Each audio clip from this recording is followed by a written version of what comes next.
আসসালামু আলাইকুম প্রিয় দর্শক, আমার সামনে দেখতে পাচ্ছেন একটা 100 টাকার নোট। তো আমি প্রথমে এই টাকাটা একটা রাস্তায় পাইছিলাম, একটা গ্রামীণ একটা রাস্তায়। তো প্রথমে আমি দেখে ভাবছিলাম হয়তো এটা আসল টাকা, তারপরে হাতে নিয়ে দেখি টাকাটা নকল এবং নমুনা টাকা। আর এই সকল টাকা কিন্তু সিনেমায় ব্যবহার করা হয়, বিভিন্ন মুভিতে কিন্তু এই খেলনা টাকাগুলো ব্যবহার করা হয়। ঠিক আছে, তো টাকাটা কিন্তু দেখে মনে হবে না যে, দূর থেকে মনে হবে না যে নকল টাকা, কারণ এই 100 টাকার ভিতরে যা যা থাকার দরকার প্রায় সব কিছুই আছে এখানে, শুধুমাত্র টাকার সাইজটা একটু ছোট। আর এর টাকার নম্বর পর্যন্ত এখানে দেওয়া রয়েছে।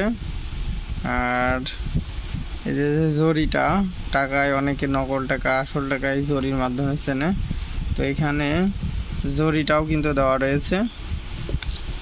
আর টাকাটার আর একটা বিষয় আছে, উল্টো কেশে মানে ওর আর এক পাশে রয়েছে 50 টাকা।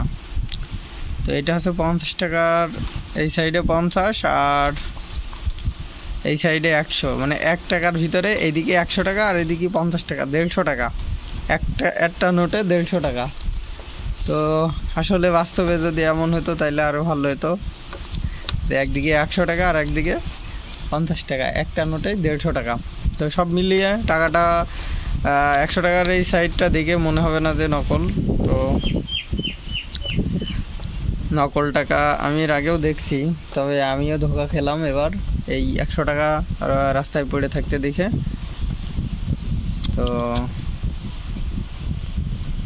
এখনকার বাচ্চারা আসলে এসব টাকা নেই, খেলনা করে, তারা অনেক টাকার মালিক, যেখানে সেখানে পড়ে থাকে টাকা।